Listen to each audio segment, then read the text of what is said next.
Bismillahirrahmanirrahim. Assalamualaikum warahmatullahi wabarakatuh. Bismillahirrahmanirrahim. Alhamdulillahirabbil alamin wa sallallahu ala sayyidina Muhammadin wa ala alihi wa sahbihi ajma'in. Rabbi shrah li sadri wa yassir li amri wa hlul 'uqdatam min lisani yafqahu qawli. Rabbi yassir wa la tu'assir, Rabbi tammim bil khair. Allahumma iftah alaina futuhal 'arifin. Amma ba'd. Alhamdulillahirabbil alamin. Puji syukur kepada Allah Subhanahu wa taala, di pagi hari ini kita diberikan nikmat oleh Allah Subhanahu wa taala untuk bisa melaksanakan salat subuh secara berjamaah, dan insyaallah akan kita lanjutkan dengan kajian pembacaan kitab Al-Hikam karangan dari Syekh Ibnu Athaillah As-Sakandari yang disyarah oleh Syekh Muhammad Ramadan Al-Buti.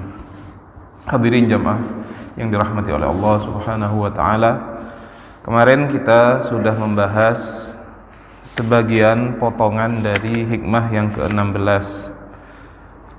InsyaAllah kita akan melanjutkan pada hari ini kelanjutan dari hikmah ke-16. Qala al-musannifu rahimahullahu ta'ala wa nafa'ana bihi wa bi'ulumihi wa amadana bimadadihi wa hafadhu alaina bibarakatihi wa asrarihi fid dharain amin. Qala al-musannifu kaifa yutasawwar ayyuhjibahu syai'un wa huwa alladhi dhahara li kulli syai'in. Kaifa yutasawwar, bagaimana bisa digambarkan, bisa dibayangkan, ayyuhjibahu syai'un, akan menghijab kepada Allah sesuatu, wa huwa alladhi dhahara li kulli syai'in, sedangkan Allah yang kemudian tampak bagi setiap sesuatu. Maksudnya Allah tampak bagi sesuatu ini adalah bagi manusia secara penciptaan disiapkan oleh Allah Subhanahu wa taala dengan akal. Maka akal ini menjadi salah satu media manusia mengenal Allah Subhanahu wa taala. Ini adalah satu kenikmatan besar di mana manusia diberikan akal oleh Allah Subhanahu wa taala sehingga bisa mengenal Allah Subhanahu wa taala. Pada kesempatan yang lain, Syekh Ramadan Al-Buti mengatakan akal ini bisa kita gunakan untuk berfikir dan mengenal Allah Subhanahu wa taala disebabkan adanya cahaya, disebabkan ada cahaya yang diberikan oleh Allah Subhanahu wa taala sehingga akal kita bisa mengenal Allah. Beliau mengibaratkan begini, dari makhluk-makhluk yang diciptakan oleh Allah Subhanahu wa taala selain manusia, banyak makhluk lain yang juga mempunyai otak, banyak yang mempunyai akal, seperti hewan, beberapa jenis ikan, dan juga hewan-hewan yang lain. Mereka mempunyai akal, mereka mempunyai otak, tetapi dikarenakan otak mereka tidak diberikan cahaya oleh Allah, maka otak tersebut tidak bisa menyampaikan kepada ma'rifat kepada Allah, mengenal kepada Allah Subhanahu wa taala. Di antara keistimewaan manusia adalah manusia diberikan akal oleh Allah Subhanahu wa taala sehingga dengan akal itu bisa digunakan untuk berfikir, merenung, mentadabburi keberadaan dirinya dan juga kepada keberadaan Allah Subhanahu wa taala. Maka ini adalah termasuk keistimewaan yang diberikan oleh Allah Subhanahu wa taala kepada manusia. Dengan akal ini manusia bisa mengenal Allah Subhanahu wa taala, dan pengenalan kita kepada Allah Subhanahu wa taala berbeda misalkan dengan malaikat. Kalau malaikat itu memang sejak awal diciptakan oleh Allah untuk melakukan tugas yang diberikan oleh Allah Subhanahu wa taala. Jadi semua malaikat itu adalah tunduk dan patuh kepada perintah Allah Subhanahu wa taala. Adapun manusia, di antara kelebihannya, manusia ini diberikan kebebasan oleh Allah Subhanahu wa taala. Dalam artian ketundukan dan kepatuhan kita kepada Allah Subhanahu wa taala itu tidak melalui jalur dipaksa. Kita tidak pernah dipaksa, kemudian setiap manusia lahir pasti akan mengakui bahwasanya ada Tuhan yang harus kita sembah. Itu tidak ada paksaan. Sehingga apa? Ketika manusia sampai kepada penghambaan kepada Allah, ketika dia menghamba, dia beribadah kepada Allah, dialah itu lahir, nilai itu lahir dari perenungannya sendiri, dari pemikirannya sendiri, sehingga ketika manusia sampai kepada derajat ini, dia posisinya lebih tinggi dari malaikat. Malaikat itu disuruh sujud, sujud terus. Disuruh berzikir kepada Allah, berzikir terus. Disuruh beristighfar, istighfar terus. Tapi manusia tidak. Manusia itu bisa taat kepada Allah, juga bisa membangkang kepada Allah, diberi kebebasan. Sehingga orang yang benar-benar menggunakan akalnya dengan benar, tidak diselimuti oleh sifat sombong, itu pasti akan tunduk patuh kepada pencipta. Makanya disebutkan di sini wa huwallazi dhahara likulli syai'in. Kepada manusia tampak melalui akalnya, bahkan setiap sesuatu selain manusia itu juga mengenal Allah Subhanahu wa taala, tetapi kita tidak paham bagaimana pengenalan dari benda-benda atau makhluk lain selain Allah. Disebutkan dalam sebuah ayat Al-Qur'an, wa im min syai'in illa yusabbihu bihamdihi walakin la tafqahuna tasbihahum. Wa im min syai'in, sesungguhnya setiap sesuatu, illa yusabbihu bihamdihi, kecuali mereka bertasbih dengan menyebut Allah, dengan menyucikan Allah. Walakin la tafqahuna tasbihahum, tetapi kamu sekalian tidak paham tasbihnya mereka. Jadi semua yang ada di alam semesta ini bertasbih kepada Allah Subhanahu wa taala. Bebatuan, pohon-pohon, planet, semua hal yang diciptakan oleh Allah sebenarnya bertasbih. Karena disebutkan di sini wa im min syai'in, tidaklah dari segala sesuatu kecuali dia bertasbih kepada Allah Subhanahu wa taala. Tapi kita enggak paham tasbihnya mereka seperti apa. Jadi andaikan manusia dengan akalnya itu tidak bisa menyampaikan untuk beribadah kepada Allah, untuk mengagumi kebesaran Allah, maka dia kalah dengan benda-benda mati. Karena disebutkan oleh Allah, setiap segala sesuatu itu pasti bertasbih kepada Allah, mengakui keberadaan zat yang menciptakan dirinya sehingga dia bertasbih. Misalkan ada sebuah cerita, baginda Nabi besar Muhammad SAW itu ketika beliau di Madinah, di Masjid Nabawi, beliau punya satu pohon kurma yang beliau gunakan untuk bersandar di dekat mimbar begitu ya. Dahulu mimbar Rasulullah sangat sederhana, hanya ada satu pohon kurma yang dijadikan beliau bersandar ketika beliau berkhutbah. Beliau lama menggunakan pohon kurma ini untuk dijadikan beliau bersandar ketika khutbah. Suatu hari salah satu penduduk Madinah ada yang pandai dalam pertukangan, sehingga bertanya kepada Rasulullah, ya Rasulullah, bagaimana kalau saya buatkan mimbar sehingga lebih bagus untuk khutbah? Oh baik kalau begitu, dibuatlah mimbar, sehingga dari mimbar yang baru itu Rasulullah bergeser sedikit dari posisi pohon kurma yang biasa dijadikan Rasulullah bersandar ketika khutbah, bergeser sedikit. Nah, pada suatu hari setelah Rasulullah tidak lagi berkhutbah dan bersandar di pohon kurma itu, semua sahabat yang hadir di majelis itu bersama Rasulullah mendengar sebuah rintihan yang sangat keras, tangisan yang dalam bahasanya disebutkan di sini adalah seperti tangisannya unta yang akan melahirkan. Jadi unta yang sudah mau melahirkan dan usia kandungannya 10 bulan itu merintih kesakitan, seakan-akan menangis karena kesakitan dia mau melahirkan. Suara pohon kurma yang ketika sedikit ditinggal oleh Rasulullah itu bersuara seperti itu, seakan-akan menangis, dan itu dipersaksikan dan didengarkan oleh semua sahabat Rasulullah yang hadir pada waktu itu. Kemudian mendengar rintihan pohon kurma itu, apa yang dilakukan baginda Nabi? Beliau mendekati pohon kurma itu dan kemudian meletakkan tangan beliau sehingga tangisan pohon kurma itu perlahan berhenti. Katanya Rasulullah, andaikan saya tidak menyentuhnya, niscaya dia akan menangis sampai hari kiamat. Jadi pohon kurma saja sebenarnya mempunyai kecintaan kepada Rasulullah, yang itu adalah cabang dari kecintaan kepada Allah Subhanahu wa ta'ala dan setiap sesuatu. Dan ini adalah termasuk mukjizat baginda Nabi besar Muhammad SAW ditampakkan oleh Allah sebagian agar kita tahu bahwasanya segala sesuatu itu hakikatnya selain Allah Subhanahu wa taala, yaitu yang diciptakan oleh Allah Subhanahu wa taala, itu semuanya bertasbih kepada Allah Subhanahu wa taala. Maka alangkah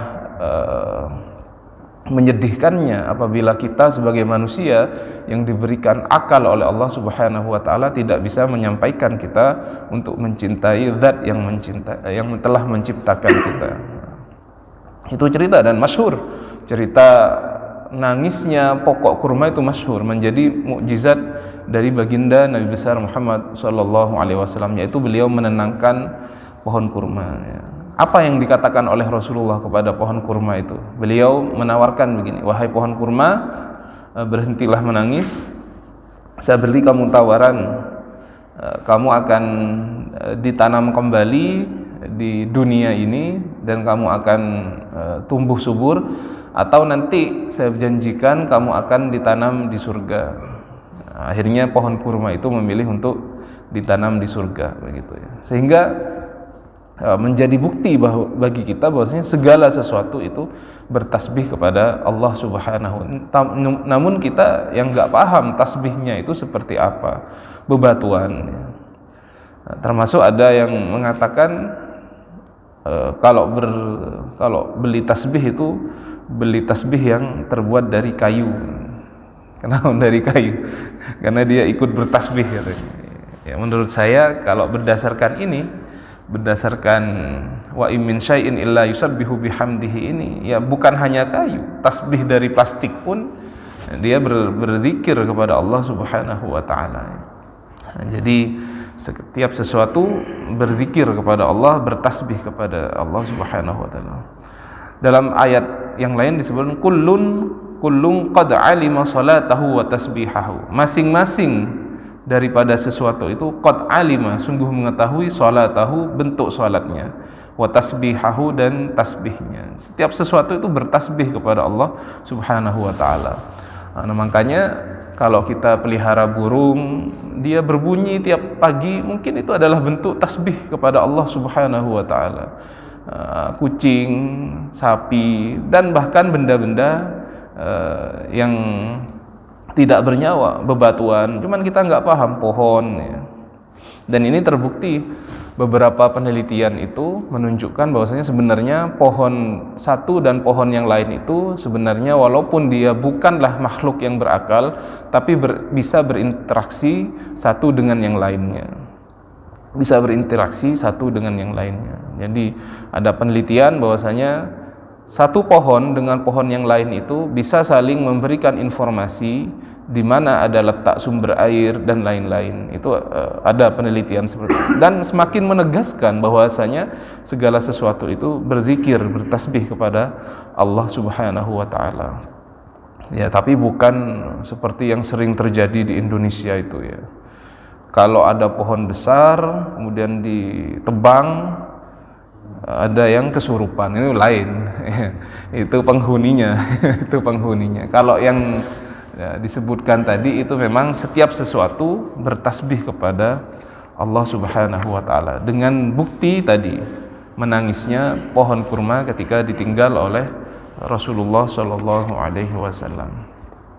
Nah, makanya kita kalau melihat cerita itu, ini pohon kurma ditinggal sedikit saja oleh Rasulullah karena beliau berpindah sedikit, tempat khutbahnya berpindah sedikit saja, itu menangis sejadi-jadinya. Alangkah bodohnya kita, alangkah bodohnya manusia ini ketika tidak sampai kita mempunyai rasa cinta kepada Allah dan kepada baginda Nabi besar Muhammad sallallahu alaihi wasallam. Kita kalah dari pohon kurma saja bertasbih atau kangen, rindu dengan baginda Nabi besar Muhammad. Apalagi kita manusia yang kita paham baginda Nabi ini nanti yang akan memberikan syafaat terbesarnya ketika beliau memberikan syafaat pada padang mahsyar ya. Pada saat manusia semua kebingungan, nabi-nabi tidak ada yang mau memberikan syafaat, maka baginda Nabi besar Muhammad sallallahu alaihi wasallam yang memberikan syafaat. Syafaat itu apa? Pertolongan. Jadi pertolongan baginda Nabi diberikan nanti ketika berada di padang mahsyar. Itu kalau kita sadar bahwasanya beliau adalah sosok yang bisa menyelamatkan kita, sosok yang kemudian sangat mencintai umatnya, maka seharusnya bentuk kecintaan itu kita balas. Maka Nabi sering mengatakan, saya rindu dengan saudara-saudaraku. Katanya sahabat, bukankah kami ini saudaramu ya Rasul? Alasna ikhwanuka ya Rasulullah. Bukan, kalian itu adalah sahabatku. Saya rindu saudaraku. Siapa saudaraku? Itu adalah orang-orang yang beriman setelahku yang tidak pernah melihatku. Termasuk kita ini. Enggak pernah ketemu Rasulullah, tapi kita beriman. Bahkan mungkin dari kita ada yang bilang, enak sekali misalkan kalau saya bisa hidup sejaman dengan Rasulullah. Setiap hari bisa melihat wajahnya Rasulullah sallallahu alaihi wasallam, wajah beliau yang sangat rupawan. Mungkin dari kita ingin seperti itu. Tapi juga perlu digarisbawahi bahwasanya tidak semua yang sejaman dengan Rasulullah itu beriman kepada Rasulullah. Ada yang sejaman dengan Rasulullah, bahkan saudaranya Rasulullah, Abu Jahal, Abu Lahab. Abu Lahab itu pamannya Nabi, tapi dia yang paling jahat, dia yang paling memusuhi Rasulullah. Artinya belum tentu sejaman dengan Nabi bisa beriman kepada Nabi. Jangan-jangan kita kalau misalkan kalau nggak beriman ketika kita memang lahir dan sejaman dengan Nabi, jangan-jangan kita berada di barisannya Abu Jahal sama Abu Lahab, nggak ada yang tahu. Makanya kita nikmati saja sekarang. Walaupun kita tidak sejaman dengan Rasulullah, tapi kita beriman. Maka tingkat keimanan kita ini luar biasa. Tidak pernah melihat sosok Rasulullah, tetapi kita beriman, yakin bahwasanya Rasulullah SAW itu adalah benar-benar Nabi. Kita beriman dan mencintai beliau. Makanya kita disebut ikhwan, disebut saudara-saudara baginda Nabi besar Muhammad SAW. Baik, selanjutnya beliau mengatakan, kaifa yutasawwar ayyuhjibahu syai'un wa huwa adh-dhahir qabla wujudi kulli syai'. Kaifa yutasawwar, bagaimana bisa digambarkan ayyuhjibahu syai'un, akan menghijab kepada Allah sesuatu, wa huwa adh-dhahir, padahal Allah adh-dhahir yang tampak, qabla wujudi kulli syai'in, sebelum adanya segala sesuatu.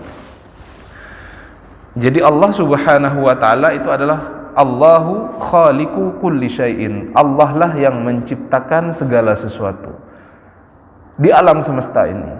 Huwal awwalu wal akhiru wal zahiru wal batin. Allah lah yang maha awal dan maha akhir, dan yang zahir dan yang batin. Jadi begini, ada sebagian kaum ahli filsafat atau kita sebut filosof mengatakan bahwasanya alam itu kekal dan tercipta dengan sendirinya. Maka kita menolak pikiran seperti ini. Bagaimana sesuatu yang tidak berakal, sesuatu yang lemah bisa menciptakan dirinya sendiri? Mustahil. Bagi kita Allah adalah yang menciptakan segala sesuatu. Cuman begini, ketika masih kecil, biasanya anak-anak kecil itu diberi nalar kritis. Dia di TK, di SD diajarkan, siapa yang menciptakan langit? Allah. Siapa yang menciptakan bumi? Allah. Siapa yang menciptakan manusia? Allah. Lantas anak kecil itu pasti akan bertanya kemudian, karena logika anak kecil masih belum sempurna, siapa yang menciptakan Allah? Kadang-kadang begitu. Saya dulu seperti itu. Saya bertanya, siapa yang menciptakan Allah kemudian? Nah, kalau sudah ada anak kecil, sudah sampai pertanyaan siapa yang menciptakan Allah begitu, saran daripada kiai-kiai, saran daripada mubalik itu, kalau kita memang tidak ahli dalam ilmu tauhid, sudah dipondokkan saja, kasihkan ke ustadz. Kalau kita jawab bisa salah. Oh, Allah rajo maha, bingung gitu, dikejar nanti bingung, besar seperti apa? Seperti gunung, seperti gajah. Nah, makanya ilmu tauhid ini penting. Selain kita memperdalam ilmu fikih, bahwasanya ilmu tentang laisa kamitslihi syai'un, misalkan tidak ada yang serupa dengan Allah Subhanahu wa taala. Jadi kalau kita sholat Allahu Akbar, membayangkan ada sosok besar, itu bukan Allah. Kita sholat kemudian kita bayangkan seperti ada raksasa, itu bukan Allah. Kaidahnya mahma tasawwarta fi balik fallahu bi khilafi dzalik. Apa yang engkau gambarkan dalam pikiranmu, Allah itu tidak serupa dengan itu. Mukhalifatuhu lil hawadisi. Allah itu berbeda dengan ciptaannya. Nah, maka ini pentingnya ilmu tauhid. Dalam ilmu tauhid kita sebutkan apa? Bahwasanya Allah itu yang menciptakan segala sesuatu, dan segala sesuatu itu diciptakan oleh Allah. Allahu khaliqu kulli syai'in. Allah menciptakan segala sesuatu. Jadi Allah itu yang maha awal. Allah lah yang maha awal dan maha akhir. Jadi akan berhenti pertanyaan siapa yang kemudian menciptakan Allah.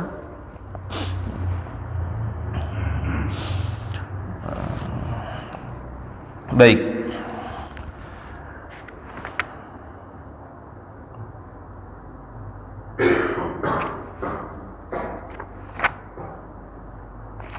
Berikutnya beliau mengatakan, kaifa yutasawwar ayyuhjibahu syai'un wa huwa azharu min kulli syai'in. Kaifa yutasawwar, bagaimana bisa digambarkan, ayyuhjibahu syai'un, akan menghijab kepada Allah sesuatu, wa huwa azhar min kulli syai'in, padahal Allah yang lebih jelas min kulli syai'in, dari setiap sesuatu. Jadi kaidahnya, sesuatu yang kita gunakan untuk melihat sesuatu itu harus tidak terlihat. Misalkan kacamata itu adalah alat untuk kita bisa membaca. Tetapi untuk kemudian kacamata itu berfungsi, kita tidak boleh melihat kacamatanya. Kalau kita bisa melihat kacamatanya, berarti ada yang kotor di kacanya. Itu harus kita bersihkan. Jadi kaidahnya, untuk bisa melihat sesuatu, media yang kita gunakan itu harus tidak terlihat. Makanya sering ada orang yang pakai kacamata, kacamatanya dipakai, bingung mana kacamata. Benar nggak? Yang pakai kacamata bingung mana kacamata saya, padahal sedang dipakai. Artinya apa? Media yang digunakan untuk melihat sesuatu itu harus tidak terlihat. Nah, makanya disebutkan di sini, dari saking azharnya, dari saking jelasnya Allah Subhanahu wa ta'ala, kadang-kadang manusia itu tidak mampu melihat, karena memang seperti itu. Dari saking jelasnya Allah Subhanahu wa ta'ala, kadang kita masih mencari-cari Allah, padahal Allah yang paling jelas. Allah yang paling jelas.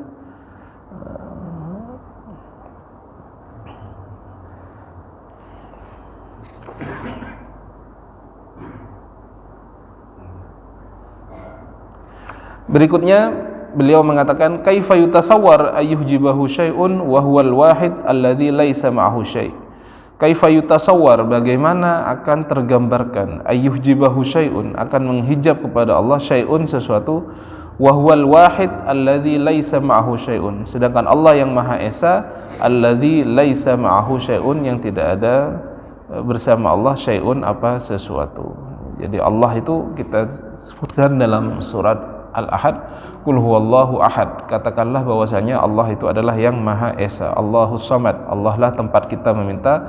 Lam yalid walam yulad, Allah tidak yalid, tidak melahirkan, walam yulad, dan tidak dilahirkan, walam yakul lahu kufuwan ahad, dan tidak ada sesuatu pun yang serupa dengan Allah Subhanahu wa ta'ala. Maka ini disebut ayat Al-Ikhlas, ya, ayat Al-Ikhlas. Al-Ikhlas ini kenapa disebut ikhlas? Karena di dalamnya tidak ada kata ikhlas sama sekali. Kalau ayat-ayat Al-Quran yang lain mungkin itu ada ada keinginan-keinginan manusia, maka dalam surah Al-Ikhlas atau Qul huwallahu ahad, atau dalam bahasa Indonesia disebut dengan kulhu, ya. Kulhu. Ini kulhu ini sebutan orang Indonesia. Orang Arab nggak paham. Surat apa? Kulhu, ya, nggak paham. Karena Qul huwallahu ahad sebenarnya itu. Al-Ikhlas, ya. Surat Al-Ikhlas. Qul huwallahu ahad. Qul huwallahu ahad ini adalah salah satu ayat tentang tauhid, bagaimana kita mengesahkan Allah Subhanahu wa ta'ala. Tidak ada kata-kata al-ikhlas sama sekali, karena memang ini adalah pujian kepada Allah Subhanahu wa ta'ala. Makanya disebutkan, barang siapa yang membaca Qul huwallahu ahad satu kali itu, pahalanya seperti dia menghatamkan sepertiga Al-Quran. Makanya kalau ingin dapat pahala hatam satu Al-Quran, gimana? Baca aja Al-Ikhlas 3 kali. Qul huwallahu ahad, Allahus samad, lam yalid walam yulad walam yakul lahu kufuwan ahad. Bismillahirrahmanirrahim. Qul huwallahu ahad, Allahus samad, lam yalid walam yulad walam yakul lahu kufuwan ahad. Bismillahirrahmanirrahim. Qul huwallahu ahad, Allahus samad, lam yalid walam yulad walam yakul lahu kufuwan ahad. Maka pahalanya baca Al-Ikhlas itu sama dengan membaca Al-Quran penuh. Karena satu surah Al-Ikhlas itu pahalanya sama dengan sepertiga Al-Quran. Karena Al-Quran itu sepertiga isinya adalah ayat-ayat tentang tauhid, ayat-ayat tentang pengesaan Allah Subhanahu wa taala. Kapan kita baca Qul huwallahu ahad? Ada beberapa ulama yang memberikan kita agar terbiasa membaca Qul hu ini setiap kita dari bepergian atau dari masjid masuk kepada rumah kita, biasakan baca surah Qul huwallahu ahad 3 kali. Qul huwallahu ahad, Allahus samad, lam yalid walam yulad walam yakul lahu kufuwan ahad 3 kali. Maka pahalanya seperti hatam Al-Qur'an. Anda masuk rumah seperti hatam Al-Qur'an. Dibaca itu. Apalagi ketika kita masuk rumah adalah membaca Bismillahi masyaallah la quwata masyaallah la quwata illa billah. La haula wala quwata illa billah. Itu dibaca Bismillahi masyaallah la haula wala quwata illa billah. Bismillahi dengan menyebut Allah, masyaallah, la haula tidak ada daya, wala quwata dan tidak ada kekuatan kecuali dengan pertolongan Allah. Biasanya orang itu bersyukur punya kebun sengon 5 hektar, senang. Agar dia tidak menjadi ujub, tidak dihasuti orang, setiap datang ke kebun sengonnya baca Bismillah masyaallah la haula wala quwata illa billah. Kadang-kadang orang punya rumah itu aset bagi kita. Senang kita punya rumah. Agar tidak kemudian ada rasa sombong, kemudian tidak diiri sama orang, didengki sama orang, setiap datang ke rumah kita baca Bismillahi masyaallah la haula wala quwata illa billah, begitu ya. Jadi ini yang diajarkan oleh ulama. Baca ayat Qul hu 3 kali seperti membaca Al-Qur'an. Jadi Allah Subhanahu wa taala adalah Maha Esa. Ini bayangkan andaikan Allah tidak esa. Tuhan satunya ingin Indonesia misalkan tsunami, yang satu enggak mau tsunami. Ini kan bisa bertengkar. Enggak, saya mau tsunami di Aceh. Saya enggak mau tsunami. Buktinya tsunami terjadi. Andaikan ada Tuhan 2, pasti Tuhan ini bertengkar dan ada yang kalah salah satunya. Buktinya, dan tidak akan pernah terjadi bumi misalkan ada 2 Tuhan.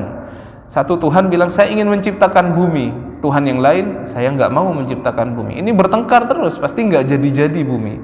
Sekarang buktinya bumi ada, berarti Tuhan itu hanya satu. Tuhan itu hanya satu. Dan ini dalam segala hal bisa kita lihat. Misalkan di kampus saya itu ada namanya tim teaching. Tim teaching itu satu mata kuliah yang mengajar 2 dosen. Sedangkan input nilainya itu 1. Mahasiswanya nakal, di dosen A dia sering masuk, dosen B dia jarang masuk. Akhirnya apa? Dosen A meluluskan dia, dosen B tidak meluluskan dia. Tetapi input nilainya hanya 1. Tempat kita ngasih nilai itu dia lulus atau tidak 1. Bisa nggak keluar nilainya? Susah. Karena yang A bilang dia nggak lulus, yang B dia bilang lulus. Makanya nggak boleh ada 2 hal yang mempunyai efek kepada satu hal. Nggak mungkin di dunia ini ada 2 Tuhan. Ada Tuhan yang nggak mau buat bumi, satu Tuhan ingin buat bumi. Buktinya bumi terjadi. Nah itu ada Zat yang Maha Esa di sana. Itu bukti bahwasanya Allah itu adalah mempunyai sifat Al-Ahad. Baik, demikian. Ini juga belum selesai. Insyaallah kita lanjutkan minggu depan. Hikmahnya cukup panjang yang 16 ini. Mudah-mudahan bisa dipahami. Kalau ada yang ditanyakan terkait apa yang sudah saya sampaikan dan hal-hal lain, saya persilahkan.